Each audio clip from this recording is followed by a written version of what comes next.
How one nation reshaped the world economy.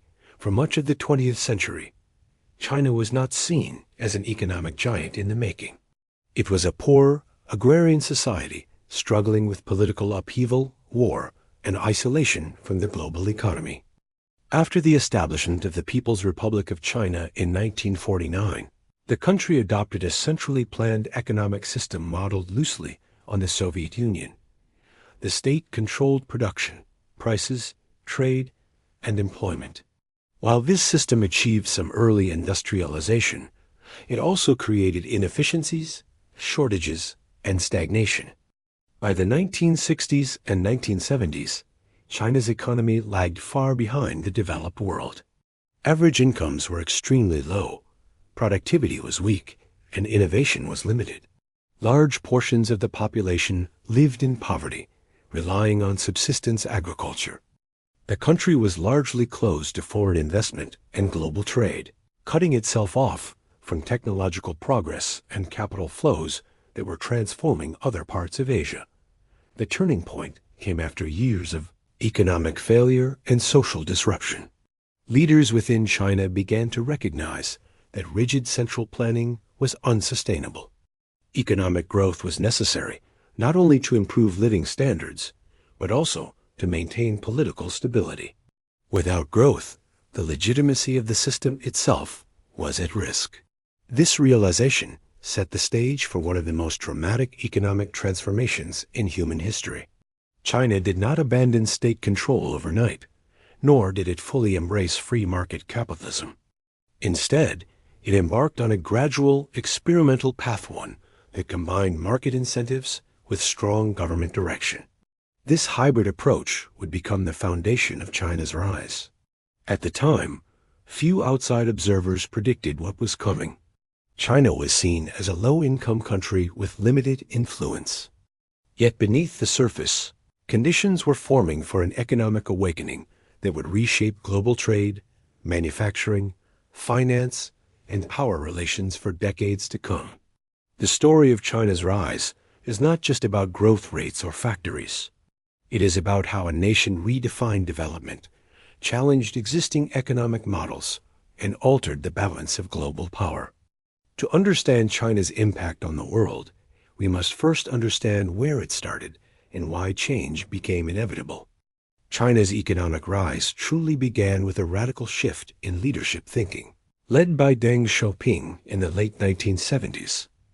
After decades of rigid central planning and political campaigns that had weakened productivity and morale, Deng introduced a new philosophy that would redefine China's future. His approach was pragmatic rather than ideological. Deng famously declared that it did not matter whether a cat was black or white, as long as it caught mice. This simple idea captured the essence of China's new direction. Results mattered more than doctrine. Deng understood that China could not develop while remaining isolated and inefficient.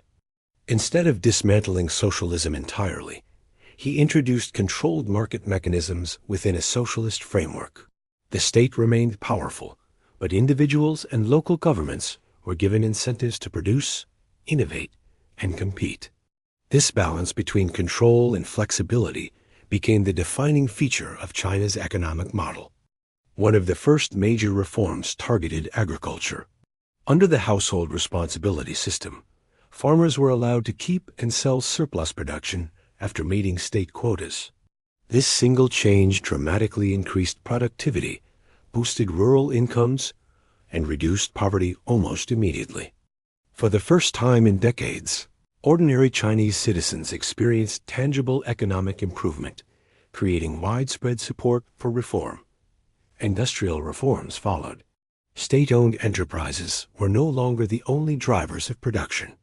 Township and village enterprises emerged, operating with greater autonomy and market incentives. These enterprises absorbed surplus rural labor and fueled local growth. While still politically connected, they behaved more like private firms, responding to demand rather than central orders. Perhaps the most transformative decision was opening China to the world. Special economic zones were established along the coast, offering tax incentives, flexible regulations, and access to foreign investment. These zones became laboratories for capitalism within a socialist system. Foreign companies brought capital, technology, and management expertise, while China offered cheap labor and massive scale. The results exceeded expectations. Trade expanded rapidly. Exports surged. Manufacturing capacity exploded. China integrated into global supply chains at a pace never seen before.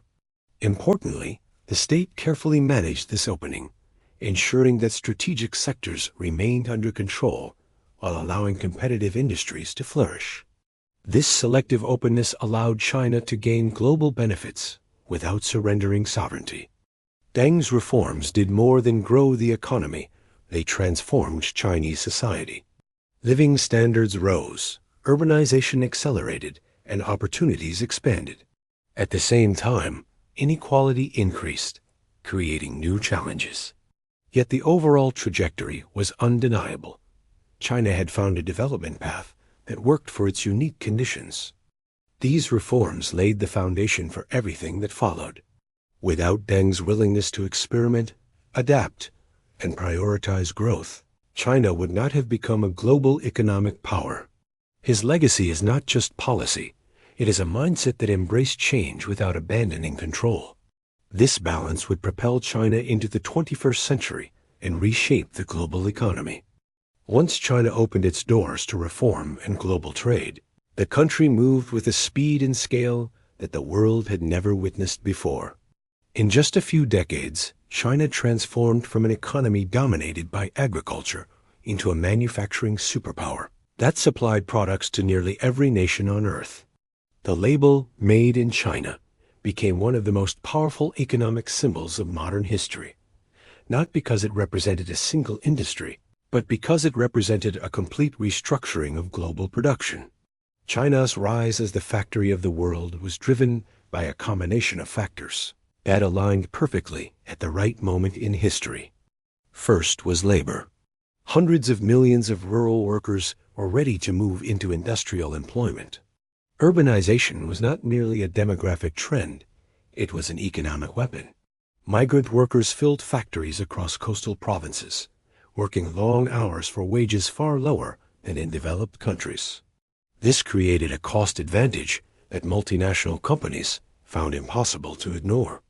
Manufacturing that had once been centered in Japan, the United States, or Europe increasingly shifted toward China's industrial zones. Second was infrastructure. The Chinese government did not wait for markets to build highways, ports, and power plants. It built them aggressively as national strategy. Roads connected industrial regions to export ports. Special economic zones evolved into massive cities of production. Logistics improved rapidly, allowing goods to move quickly and efficiently. In many countries, infrastructure development requires decades of political debate. In China, it was executed as a coordinated national project. Third was policy. China offered incentives that made investment highly attractive.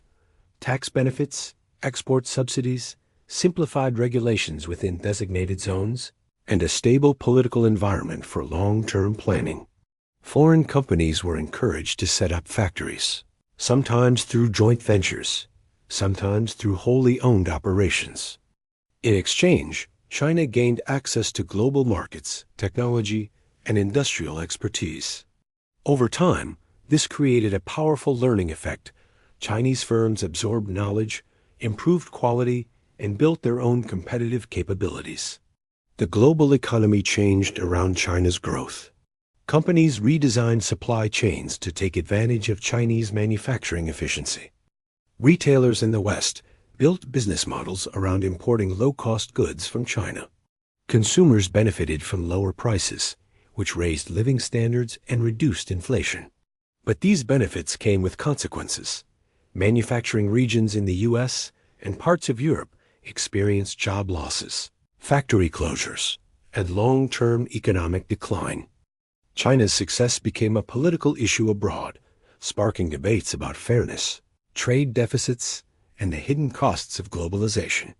China did not remain a low-value producer forever.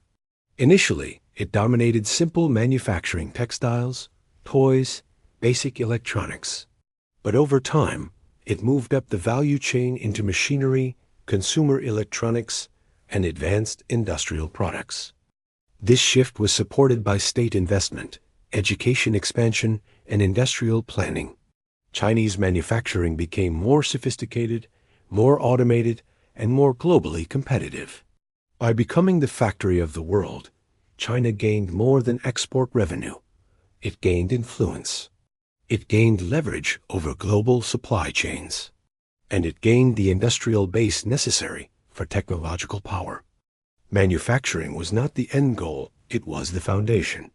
The world saw China as a place to produce goods. But China saw production as a stepping stone to something bigger: economic independence, strategic strength, and global leadership. In 2001, China entered the World Trade Organization, and that single event became one of the most important turning points in modern economic history. For China, WTO membership was not just a trade agreement, it was a gateway into the heart of the global economic system. For the world, it was the beginning of a new era, one where global supply chains would be rebuilt, competition would intensify, and economic power would shift at a speed few expected. China's entry into the WTO signaled to global investors that the country was open for business on a new level. Rules-based trade access meant foreign companies could manufacture in China and sell globally with fewer restrictions. It reduced uncertainty, improved market access, and encouraged long-term investment. Multinational corporations saw China as the perfect combination: enormous labor supply, improving infrastructure, rapidly growing cities, and government support for export growth. Almost overnight, globalization accelerated. Exports exploded. China became the world's dominant supplier of manufactured goods. Entire industries moved production into Chinese factories, not just for cost savings, but for scale. China could produce faster, cheaper, and in larger quantities than most competitors. Western retailers filled shelves with inexpensive goods, and consumers benefited from lower prices that helped keep inflation low for years. For many countries, the economic advantage felt immediate and undeniable. But WTO entry also created deep disruption. In the United States and parts of Europe, manufacturing employment declined sharply. Communities that once relied on factories faced long-term job losses, wage stagnation, and economic decline. While technology and automation played major roles, China became the most visible symbol of industrial displacement. The political consequences would emerge years later, fueling anger toward globalization and increasing pressure for protectionism. China gained more than exports; it gained learning. Access to global markets forced China to improve quality standards, logistics, and production efficiency. It absorbed foreign technology and management practices, accelerating industrial modernization. Chinese companies moved from basic assembly toward more complex production. This was not accidental. It aligned with a long-term national strategy: use global trade to build national capacity. At the same time, the WTO era exposed a major structural imbalance. China's growth model relied heavily on exports and investment, producing massive trade surpluses. Western economies, particularly the U.S., consumed more than they produced, accumulating trade deficits. This imbalance became politically explosive. Critics argued China benefited from unfair advantages: subsidies, currency controls, and restricted market access. Supporters argued trade was mutually beneficial and lifted global living standards. Both claims contained truth, but the tension continued to build. China's WTO entry also shifted global bargaining power. As more industries became dependent on Chinese manufacturing, China gained leverage. Supply chains made China too important to ignore. Decisions made in Beijing could affect prices, production, and even political stability in other countries. This interdependence created a new kind of global vulnerability, one where economic security became linked to China's stability. The WTO moment was not just a milestone, it was an acceleration event. It pushed China into the global economy faster than any historical comparison. It changed how goods were made, where jobs were located, and who controlled production capacity. It also sowed the seeds for future conflict, because the world had opened the door to China's growth, but not everyone was prepared for the scale of what would follow. China's rise was not an accident, and it was not built on free markets alone. It was powered by a unique growth model that combined state control with market incentives, long-term planning with aggressive execution, and national strategy with global integration. While many countries pursued growth through private enterprise and open competition, China pursued growth as a national mission directed, financed, and protected by the state. At the heart of China's model was massive investment. The government poured resources into infrastructure, factories, housing, and industrial capacity on a scale unmatched by any other modern economy. Roads, ports, railways, power grids, airports, and entire new cities appeared within years. This investment created jobs, expanded production capacity, and boosted national productivity. It also laid the foundation for export dominance by improving logistics and lowering the cost of moving goods from inland factories to coastal ports. Exports formed the second engine. China positioned itself as the world's most reliable manufacturing base, using low-cost labor, government incentives, and export-focused policy to dominate global trade. Foreign demand became a key driver of growth. Western consumers fueled Chinese factory expansion, while China accumulated vast foreign reserves through trade surpluses. These reserves provided financial security and gave Beijing influence in global markets. The third pillar was state power. China's government retained the ability to direct credit, control key industries, and shape market outcomes.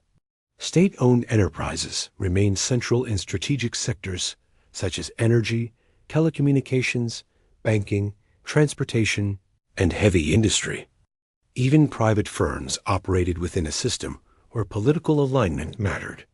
The government could mobilize resources quickly, support industries deemed important, and stabilize markets during downturns.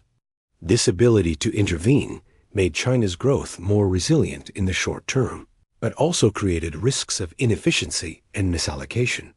Credit played a major role in fueling this model. China's banks, often state-controlled, provided massive loans to finance construction and industrial expansion. This kept growth high and employment stable, especially during periods of global weakness. For example, during the 2008 financial crisis, China launched huge stimulus programs that maintained economic momentum while other economies struggled. This strengthened China's global position, proving it could survive shocks that broke others. But the growth model also carried hidden costs. Heavy investment sometimes produced excess capacity, too many factories, too much housing, and infrastructure that was not always economically justified. Debt levels rose as credit expansion continued.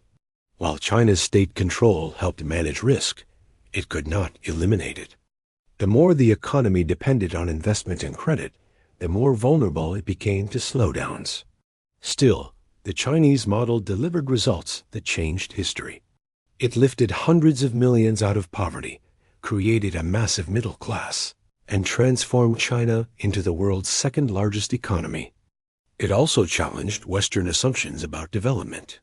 China proved that rapid growth could occur under a state-guided model, forcing the world to rethink what success looks like.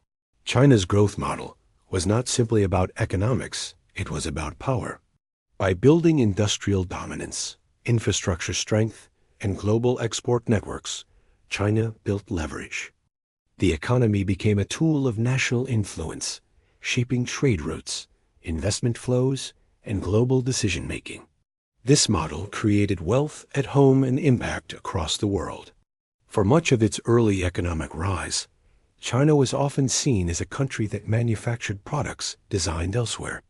The world associated Chinese industry with assembly lines, low-cost production, and imitation. But over time, something remarkable happened. China began moving from copying to competing. The nation that once built the world's products started building its own future through innovation, technology, and strategic ambition. This transition was not spontaneous. It was carefully engineered. China invested heavily in education, research, and industrial upgrading. Universities expanded. Millions of engineers entered the workforce. Government policies encouraged companies to move into higher-value industries. While foreign firms initially dominated advanced technology, Chinese businesses rapidly learned, adapted, and developed their own capabilities. Telecommunications became a major frontier. Chinese firms competed aggressively in building network infrastructure, and over time, they became major global players. The push for 5G technology showed China's intention not just to participate in innovation, but to define global standards. In technology, standards are power. Whoever sets them influences markets, security systems, and economic dominance. E-commerce and digital platforms became another engine of innovation. China's massive population created a domestic market large enough to scale technology companies faster than anywhere else. Digital payments became everyday tools. Mobile-first services expanded rapidly, creating ecosystems that were often more advanced in adoption than those in the West. Chinese companies built platforms for shopping, transportation, communication, and finance, transforming consumer behavior and generating enormous wealth. Artificial intelligence and data-driven industries accelerated this shift. China's ability to collect and process large-scale data gave it an advantage in training AI systems. Government support for AI development turned it into a strategic priority. The race for AI leadership became part of national strategy, not just corporate competition. Yet technology competition also highlighted China's vulnerabilities. Advanced semiconductor manufacturing remained one of the most difficult challenges. While China could build complex electronics, many critical chips still depended on foreign supply chains. This dependency became a strategic weakness, especially as global tensions increased. In response, China launched massive investments into domestic semiconductor capability, recognizing that true technological independence requires control over core components. China's innovation surge also reshaped global perceptions. It challenged the idea that China would remain permanently in low-cost production. Instead, it signaled a shift toward high-tech leadership. This transition alarmed many countries, particularly the United States, because technology leadership influences military strength, economic power, and global influence. The move from copying to competing marked a new phase in China's rise. Manufacturing created wealth, but technology creates dominance. China's ambition was no longer limited to being the world as factory. It aimed to become the world as innovator. That ambition would reshape global markets, intensify geopolitical rivalry, and redefine the future of economic power. China's rise was not a local success story. It was a global economic earthquake. As China expanded its manufacturing dominance, increased exports, and integrated into global supply chains, it reshaped the economic reality of almost every nation on Earth. The impact could be felt in shopping malls, factory towns, financial markets, and government policy rooms. China's growth changed what the world bought, what it produced, and how wealth moved across borders. One of the most visible effects was the decline in consumer prices globally. China's production efficiency and low labor costs allowed companies to manufacture goods cheaply and at massive scale. This flooded global markets with affordable products. From clothing and household items to electronics and machinery, consumers benefited. Families could buy more for less. Inflation remained lower than expected in many developed countries for years, partly because China acted like a global supply shock, producing abundance at low cost. But lower prices came with economic disruption. Manufacturing industries in many countries struggled to compete with Chinese imports. In parts of the United States and Europe, factories closed, Jobs disappeared, and communities faced long-term decline. Certain sectors, textiles, furniture, electronics assembly, were hit especially hard. While automation also contributed to job losses, China became the symbol of global competition, and the political backlash grew. China's rise also reshaped global trade flows. Shipping lanes expanded. Ports grew larger. Logistics networks evolved around Chinese production hubs. Countries that supplied raw materials to China, such as Australia, Brazil, and parts of Africa, experienced growth booms, driven by demand for iron ore, coal, oil, and other resources. In this way, China's rise powered growth not only through exports, but through global commodity demand. Trade imbalances widened. China accumulated large trade surpluses, while countries like the United States ran persistent deficits. These imbalances became politically explosive, shaping debates about fairness, national security, and economic sovereignty. As dependence on Chinese manufacturing deepened, governments began questioning whether efficiency had been prioritized at the expense of resilience. Global companies became deeply intertwined with China. Multinational corporations built profits on Chinese labor and consumer markets. Technology firms relied on Chinese assembly. Retail giants structured entire business models around imports. This integration created enormous wealth for shareholders and businesses, but it also created vulnerability. When China faced disruptions, the world felt it. The impact on jobs worldwide was complex. Some countries lost manufacturing employment. Others gained through supply chain integration.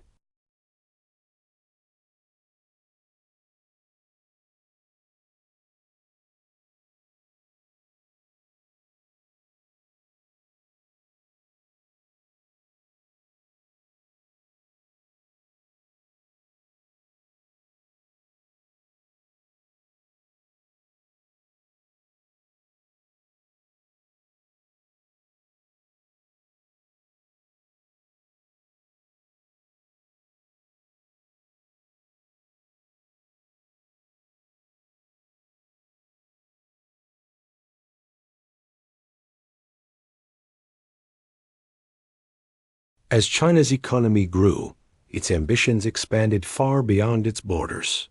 Wealth and industrial strength were no longer seen only as tools for domestic development. They became instruments of global power. Nowhere was this more visible than in China's Belt and Road Initiative, a massive international infrastructure program designed to connect Asia, Europe, Africa, and beyond through trade corridors, ports, railways, and energy networks. Officially, it was presented as economic cooperation. Strategically, it signaled China's intention to reshape global influence through infrastructure and finance. The Belt and Road Initiative offered countries something many needed: funding for development. Roads, power plants, bridges, and ports were built where Western investment had been limited or slow. For nations desperate for infrastructure growth, China's offers appeared attractive. Financing often came with fewer political conditions than loans from Western institutions, making it easier for governments to secure rapid investment. But the initiative also raised major concerns. Critics argued that some projects were financially unsustainable, built more for political symbolism than economic value. Loans increased debt burdens for smaller economies, and when repayment became difficult, China gained leverage.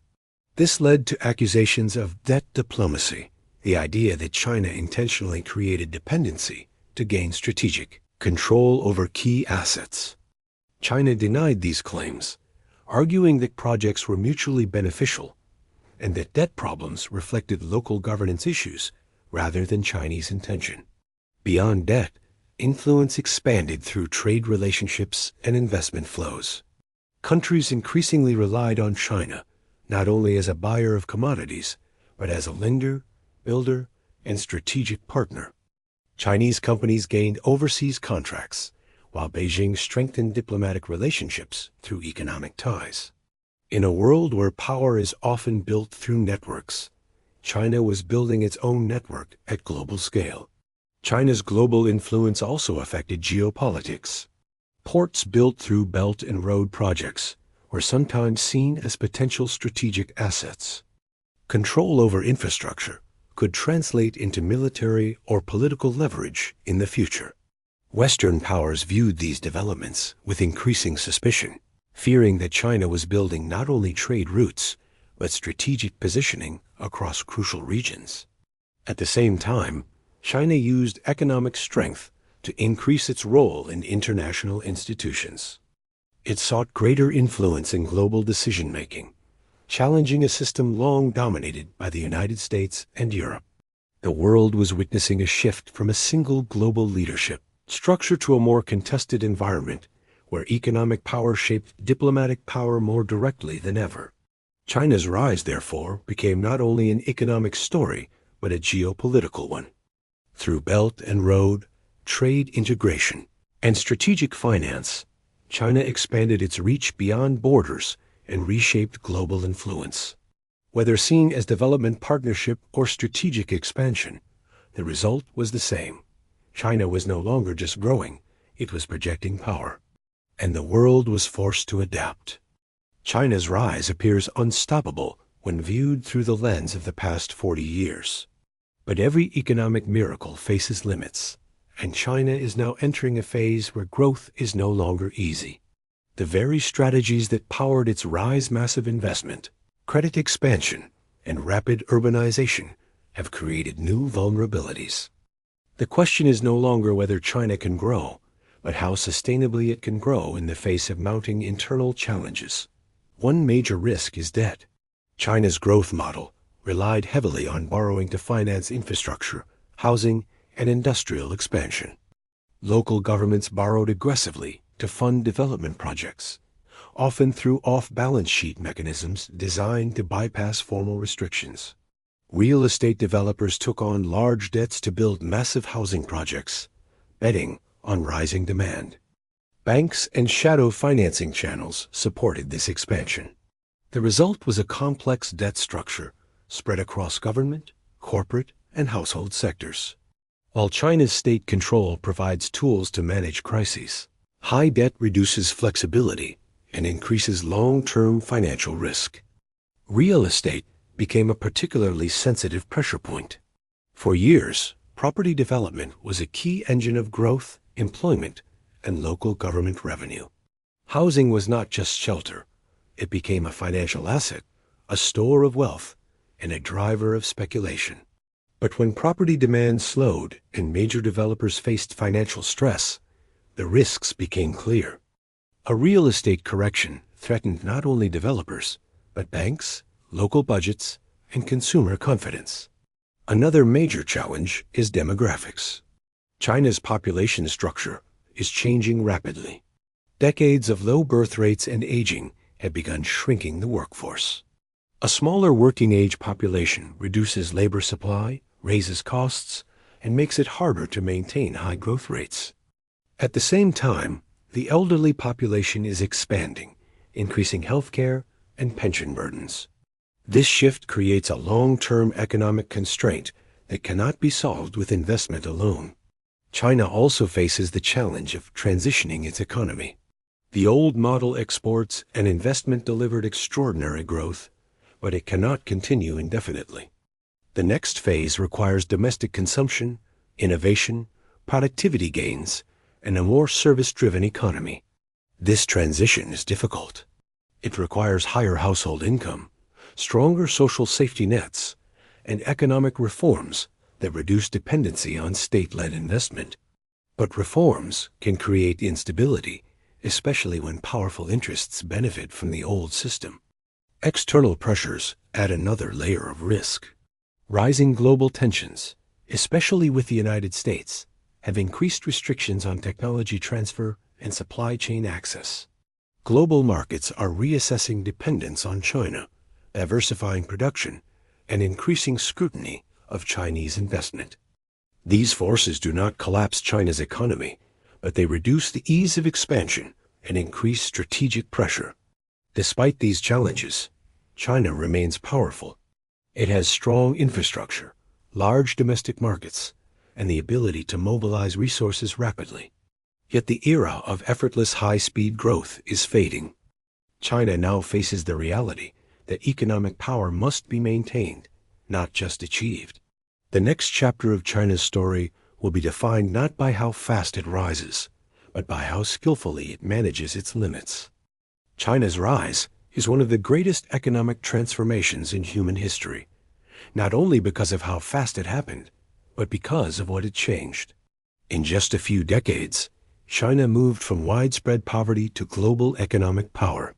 It became the world's manufacturing engine, a center of innovation, a key driver of global trade, and a force capable of reshaping international politics.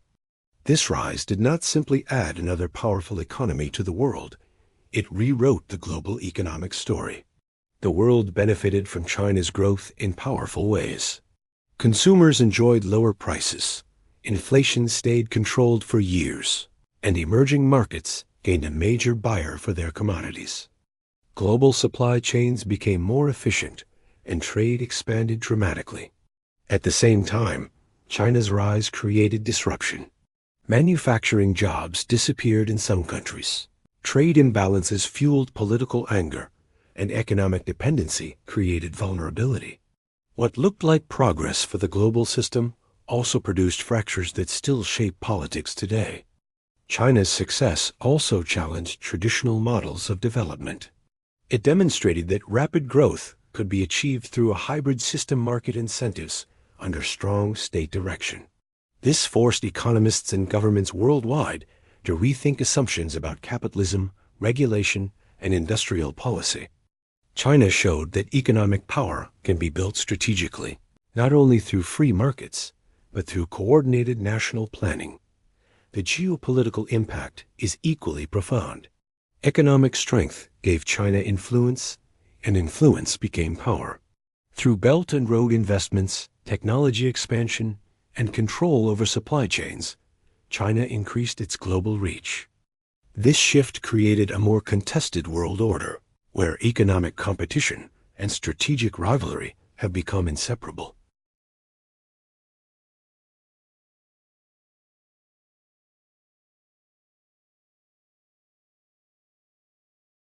Yet China's future is not guaranteed.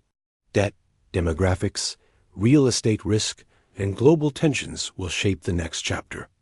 The era of easy growth has ended, replaced by a more complex challenge: maintaining power while adapting to limits.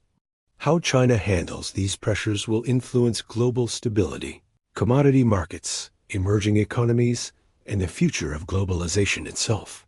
For the world, China's rise offers both opportunity and warning. It proves that transformation is possible at enormous scale, but it also reveals the cost of imbalance, dependency, and unchecked competition. The future global economy will not be shaped by one nation alone. It will be shaped by how nations respond to China's presence, whether through cooperation, confrontation, adaptation, or reinvention. China's rise is not just history. It is the present. And the decisions made in the coming years by China, the United States, and the rest of the world will determine whether this transformation leads to prosperity, rivalry, or a new kind of global order.